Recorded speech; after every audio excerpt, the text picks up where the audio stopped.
Friends, Jesus youth Kairos buds ഒരുക്കുന്ന പുൽക്കൂടിലേക്ക് ഒരു തീർത്ഥാടനത്തിലേക്ക് സ്വാഗതം.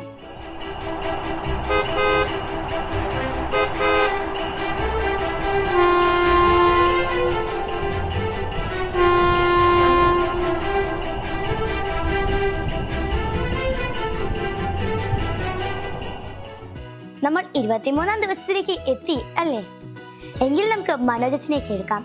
ഹായ് കൂട്ടുകാരെ, ഉണ്ണിച്ചോട് പുൽക്കൂട്ടിലേക്കുള്ള തീർത്ഥാടനത്തിൽ ഇന്ന് നമ്മൾ 23-ാമത്തെ ദിവസമാണ് എത്തി നിൽക്കുന്നത്. പ്രിയപ്പെട്ടവരെ, നമ്മുടെ ജീവിതമൊക്കെ മാമോദീസായിലൂടെ ദൈവം തിരഞ്ഞെടുത്തത് വിശുദ്ധരാകാൻ വേണ്ടി തന്നെയാട്ടോ.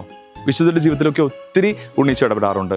ഒരു കുഞ്ഞൊരു സംഭവം വിശുദ്ധ അന്തോണീസിന്റെ ജീവിതത്തിൽ.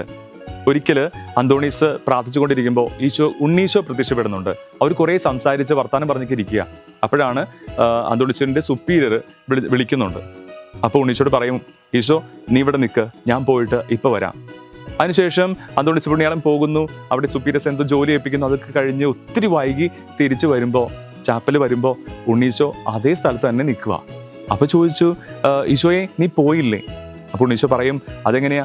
നിന്റെ സുപ്പീരിയറിനെ അനുസരിക്കുന്ന നിന്നെ ഞാൻ അനുസരിക്കണ്ടേ? ഇത്രയും അനുസരണമുള്ള നിന്നെ ഞാൻ എങ്ങനെ അനുസരിക്കാതിരിക്കുക? കാരണം അന്തോണീസ് പറഞ്ഞു, നീ ഇവിടെ നിൽക്ക്, ഞാൻ പോയിട്ട് വേഗം വരാം എന്ന് പറഞ്ഞാൽ പോയത്. ആ അനുസരണത്തോ വിശുദ്ധരുടെയൊക്കെ ഒരു വാക്കുകളിൽ ഒത്തിരി സ്നേഹത്തോടു കൂടി ചേർന്ന് നിൽക്കുന്ന ഉണ്ണീശോയെ നമുക്ക് ഒത്തിരി ജീവിതത്തിൽ, വിശുദ്ധരുടെയൊക്കെ ജീവിതത്തിൽ നമുക്ക് കാണാം. പ്രിയപ്പെട്ടവരെ, അതുപോലെ തന്നെ ഉണ്ണീശോയെ ചേർത്ത് നിർത്തും തോറും നമ്മളും വിശുദ്ധരായി മാറും. ഈ വിശുദ്ധരെ പോലെ തന്നെ വിശുദ്ധിയിൽ ജീവിച്ച് മറ്റുള്ളവർക്ക് വിശുദ്ധി പകർന്നു കൊടുക്കുന്ന നല്ല മക്കളായിട്ട് മാറുവാൻ ഈശോ നമ്മൾ അനുഗ്രഹിക്കട്ടെ. ഈ ഒരു ദിവസം നമുക്ക് പ്രാർത്ഥിക്കാം, ഉണ്ണീശോയെ വിശുദ്ധരായി ജീവിക്കുവാൻ, വിശുദ്ധിയിൽ ജീവിക്കുവാൻ, അനേകർ വിശുദ്ധിയിലേക്ക് നയിക്കുവാൻ ഞങ്ങളെ കൂടി പഠിപ്പിക്കണമെന്ന് ഉണ്ണീശോട് നമുക്ക് പ്രാർത്ഥിക്കാം. ദൈവം അനുഗ്രഹിക്കട്ടെ. ആമേൻ. വിശുദ്ധ അന്തോണീസിനെ പോലെ ഉണ്ണീശോയുടെ ഒപ്പമായിരിക്കാം നമുക്ക്. പഠിക്കുമ്പോഴും കളിക്കുമ്പോഴും എല്ലാം നമുക്ക് ഉണ്ണീശോയെ നമ്മുടെ ജീവിതത്തിലേക്ക് ചേർത്ത് വെക്കാം. എങ്കിൽ നമ്മുടെ പുണ്യത്തിന്റെ പൂമത്തിലേക്ക് ഇന്നത്തെ പുണ്യത്തിന്റെ പൂ നമുക്ക് ചാർത്തി വെക്കാം. ഹായ് കൂട്ടുകാരെ, എല്ലാവർക്കും സുഖമാണോ? വിശുദ്ധ അന്തോണീസിന്റെ കഥയാണ് ഇന്ന് മനോജച്ചൻ നമുക്ക് പറഞ്ഞു തന്നത്. വിശുദ്ധിയിൽ ജീവിച്ചത് കൊണ്ടാണ് വിശുദ്ധ അന്തോണീസിന് ഈശോയുടെ കൂട്ടുകാരനാവാൻ പറ്റിയത്. അതുപോലെ തന്നെ നമുക്കും വിശുദ്ധിയിൽ വളരാം. അപ്പോൾ ഞാൻ ഇവിടെ ഇന്നത്തെ പൂവിൽ എഴുതാൻ പോകുന്നത് വിശുദ്ധിയിൽ വളരാമെന്നാണ്. ഞാനിവിടെ എഴുതിയിട്ടുണ്ട്. ഇനി ഇത് നമ്മുടെ പൂമെത്തയിലേക്ക് ഒട്ടിക്കുന്നു.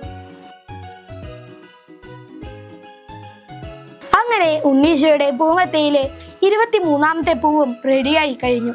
ഇനി നമുക്ക് നാളെ വീണ്ടും കാണാം. ബൈ. സുഹൃത്ത് ജപത്തോടു കൂടി ഇന്നത്തെ തീർത്ഥാടനം നമുക്ക് അവസാനിപ്പിക്കാം. നമുക്ക് ഇന്നത്തെ സുഹൃജപം ഏറ്റുചൊല്ലാം. എന്റെ കൂട്ടുകാരനായ ഉണ്ണീശോയെ ഞാൻ അങ്ങേ സ്നേഹിക്കുന്നു. എന്റെ കൂട്ടുകാരനായ ഉണ്ണീശോയെ ഞാൻ അങ്ങേ സ്നേഹിക്കുന്നു.